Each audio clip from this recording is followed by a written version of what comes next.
What is up, everybody? If you like the content I put up, please make sure to hit that subscribe button, give the video a like, and leave me a comment below letting me know what you think of today's video.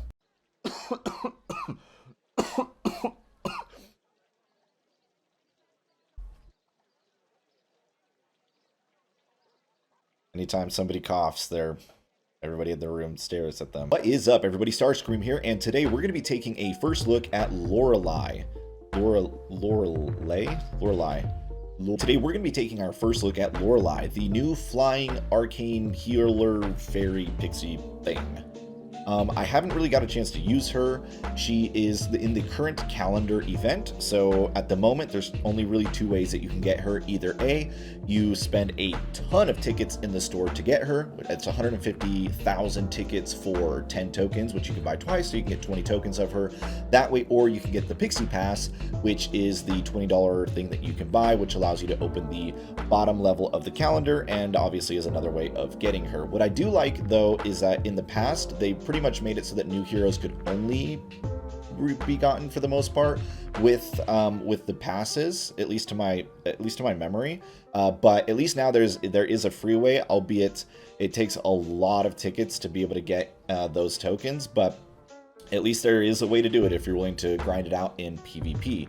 But we're not really going to talk about that this video here. Right now we're going to hop into the info, check out, more or less what she does, and we'll do a little bit of gameplay with her. I've really only used her with dragons so far, so that's what we're going to look at. But later on we'll do another look at her in a different video, and we'll take a more in-depth look maybe when I have some more stars, or maybe when I figured out some more stuff with her even at lower stars. You guys have non-stop been asking me, hey, can you look at the new hero? And so here we are. So let's just dive right into her little blurb that they give us.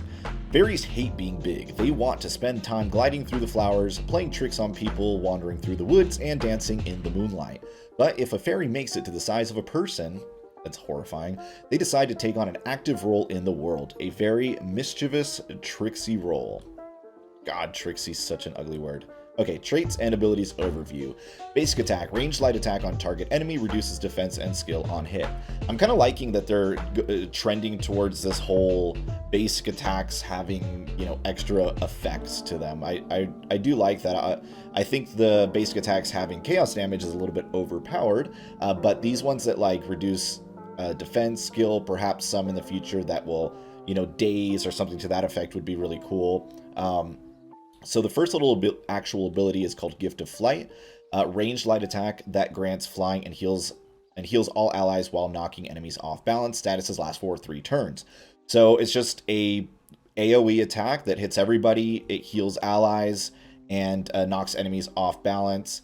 I think somewhere it said that it can't be. I think in the actual, we're going to take a look at what it says in our actual, hero card thing. I think it says that it can't miss or it can't be dodged. So I think those are very distinctly different. We'll go over that in a little bit here. It is, I don't know.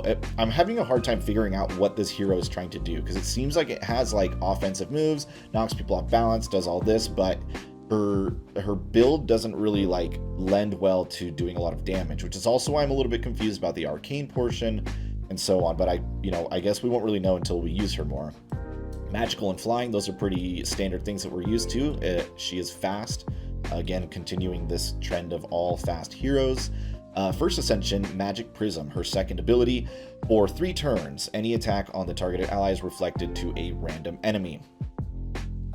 Okay, so it does seem like this is kind of a worse version of Shade's Shadow Link, if this is kind of what I'm, or Spirit Link. It's called Spirit Link, right? Yeah, Spirit Link.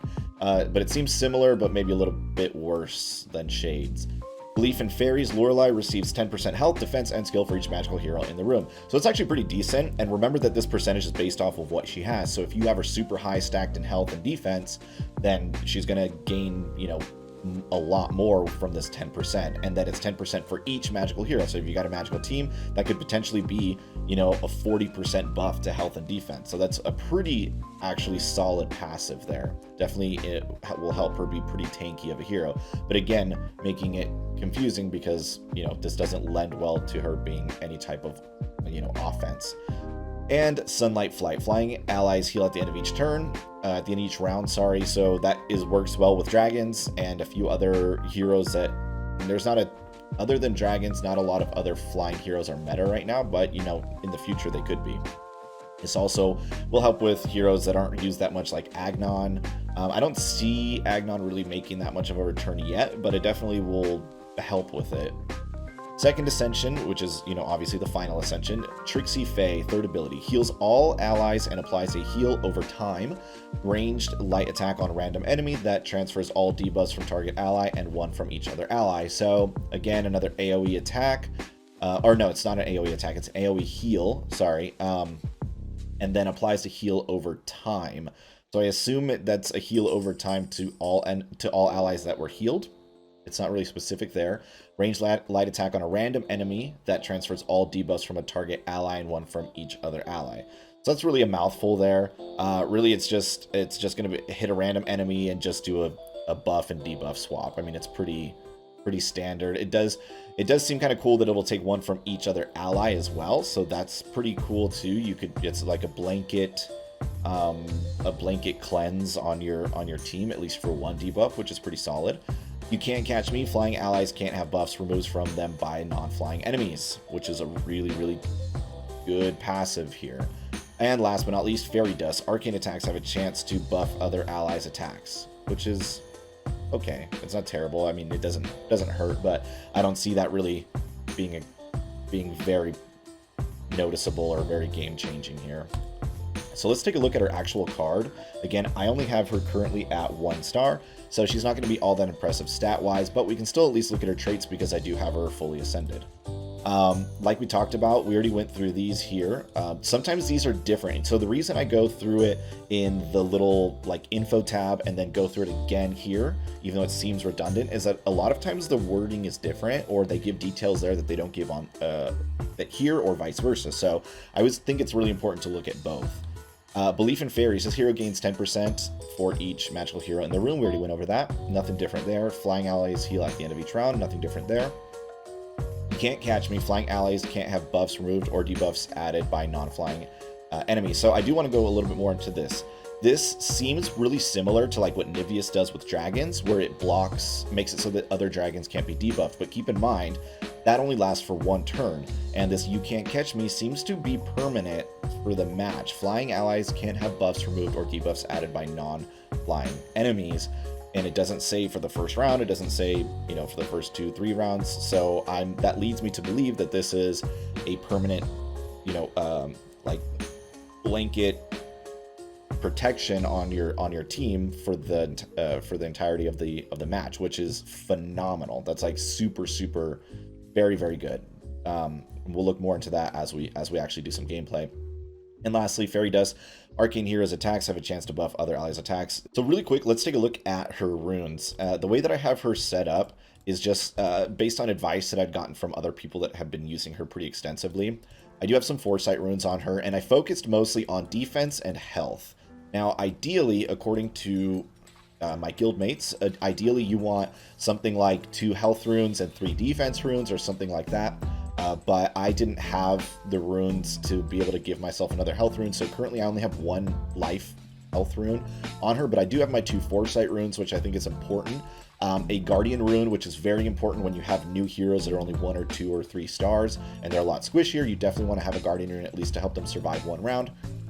I do have a Healer rune. I'm not sure if that's exactly what you want here. I could recommend probably having some type of evasion rune here, as long as there's some defense, and Foresights and Guardian. So let's look at her stats really quick. As you can see, I have her mostly defense with a little bit of health, and I think she'll be pretty tanky. We'll look at the gameplay and we'll see how it all pans out. Now, as far as her actual abilities, her moveset here, let's look at it. Gift of Flight, ranged light attack on all enemies for a modest amount of damage, heals all of your teammates for a pretty low amount, all things considered. Split between all allies, like 3,000 really isn't that much. That might get raised with skill and stuff like that, but it would have to get raised quite a bit here for it to actually be worthwhile. Knocks enemies off balance, and this attack cannot be dodged. So the attack cannot be dodged part is different from what's in the info card, or at least it's extra. So it can't be dodged, which would lead me to believe that it can still miss if she is dazed or something, but that it should otherwise always hit. Knocks enemies off balance, which is pretty good, but a lot of people are using Dagon and Valken right now, so it's not going to help that much versus them. Magic Prism, for 3 turns, redirects 107% damage and healing from target ally to random enemy, stealing buffs and transferring debuffs. So, I don't know that I love the way that they worded this here, because it says redirects damage and healing from target ally to a random enemy. So does that mean that damage that hits your ally and healing that that ally would have received is now transferred to the enemy? Or does that mean that damage is sent to the enemy, but healing from the enemy is transferred backwards to you, right? Like that's how Shades works. So it's not really worded well here, at least for clarity's sake. But anyways, it steals buffs and transfers debuffs. So that one's pretty straightforward. It says that it transfers debuffs and it steals buffs, so that one we know, what's going where. So anyways, just I guess we'll clarify in the comments here. And last but not least, Trixie Faye heals all allies for, again, a pretty low amount of health and applies a heal over time. Range light attack on an enemy and transfers all debuffs on target ally and 1 from each other ally. So not a terrible move. Again, not like amazing, but I mean, it's always good to be able to get rid of debuffs and buffs. I don't really feel like many of her moves are really all that great. They're not bad, but they're pretty lackluster. Kind of like how I feel about Grandor's moves for the most part. But she does play a very similar role to Grandor, where she's mostly like utility. She's mostly like helping your team. The benefit that you would have with her over Grandor is that obviously she's fast and she's helping flying heroes that are pretty meta right now. So, or at least the dragons are pretty meta right now. So that's, I mean, again, not terrible. I can't see her being all that game changing, but like I said in my last video, I actually think that that's okay if the new hero isn't game changing. We don't want a bunch of heroes that every time they get released are completely, altering the landscape of the game. So I think it's pretty good, and I think they're doing a lot better job of keeping heroes very, very middle of the road, where they're still good, especially if they're legendary, but not insanely so. So we don't have like another Rayla situation, or like a current situation like we have with Serenity, where she's insanely over the top good compared to everybody else. So let's take her for a spin and see how that goes. So like I mentioned, I'm mostly just using her with dragons. It just seems like the most obvious choice. Some people have been trying her out with like Agnon, like I had mentioned earlier, but I haven't gone that route yet. I don't know that I'm ready to try and start making Agnon usable in PvP again. But I guess we'll see. But I think the dragons are a lot better, and I think having like Ferno here instead of trying to put Agnon in that spot is a lot better of a move.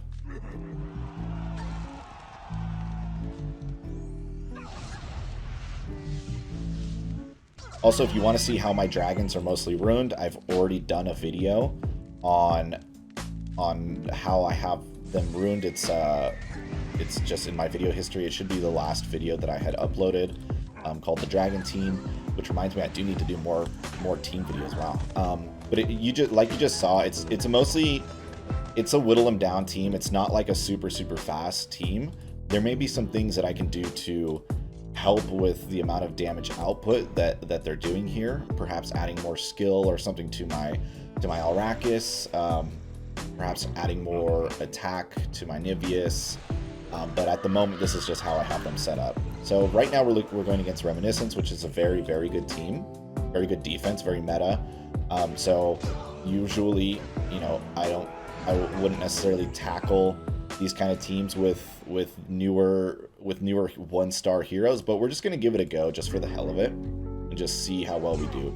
Right now, my Niveous is 4-star, and my little fairy creature is 1-star. Wow, did I already forget her name? Oops, Lorelei. Lorelei.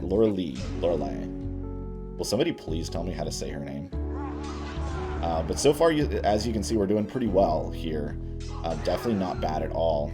It looks like we'll probably end up winning this one, hopefully, but I don't want to jinx it. Cool, so that was a pretty solid team, over 6,000 rune power, and we still were able to pull out that W, mostly, again, from Alrakis, but, you know, that's the main reason we were able to win is because of the effects that we were getting from Lorelei keeping us alive.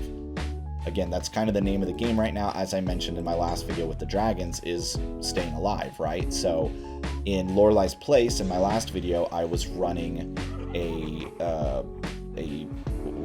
Spitfire, right? So we have since replaced Spitfire with her, and she gives a lot more utility to the team. So now these other 3 dragons that are halfway decent can now do a lot more. We just survived like a pretty strong salvo of damage there with very, very little damage to our team. Now, granted, it looks like there's a level 79 for some reason on the enemy team. But again, normally that team would have, you know, done quite a significant amount of damage regardless of level, just because of how much damage output was coming from Rayla and Darius and Jin all at the same time.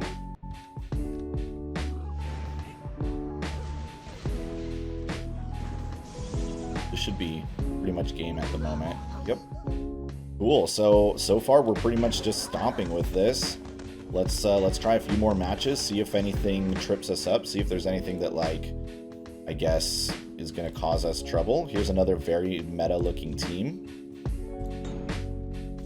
Falcon might be our downfall here, but I mean, it's worth trying out. I'm not too concerned about a win streak. I'm just trying to see, you know, get as much footage as I can. I will be live streaming this today, so if you're watching this later, definitely come hang out. I am going to be probably doing a lot more live streaming with, you know, everything that's been going on in the world right now. I'll probably have a lot more time, but I don't, where was I going with what I was saying there? Sorry. Sometimes when I'm playing and I'm trying to do these videos, I kind of lose my train of thought. So please forgive me for that. But look, it looks like we're pretty much thrashing here. Ooh. Oh, definitely don't want to jinx myself here. So what do we want to do here? Heals all allies and applies a heal over time. Ranged light attack on enemy. And transfers all debuffs to target and 1 from each other ally. Cool. So I could do that. I could knock him off balance, which won't help. For 3 turns, reflects damage and debuffs. Let's try and do this Prism one. And, let's see here. Let's do Prism. So if I heal myself, this is a good way to test it. If I heal myself, will it heal him or me? Healed myself. So, okay, so now we know for sure. I mean, that's what we figured. That's what we assumed, right? But at least now we know for sure that the healing doesn't... you don't send healing to the enemy. So that's good. At least now we know. That was a pretty strong defense, by the way, that we just thrashed. It looks like we're dominating pretty hard right now, which is awesome. I love using dragons. You know, if you saw my last video, you know that it's like my favorite team to use right now. It's just fun. It's not a fast instant win. It's not a fast instant loss, and wins feel pretty cool. It has a lot of res. Like, you have everything, where you have damage over time, you have heals, you have res ability. Like, it's just such a cool, solid team without feeling extremely overpowered, if that makes sense. The only really, really powerful hero on this team right now is Alrakis, at least in my opinion. The other heroes are good, but it's more so that the team just works really well together because of their synergies, not because Alrakis is just straight up just wrecking everything.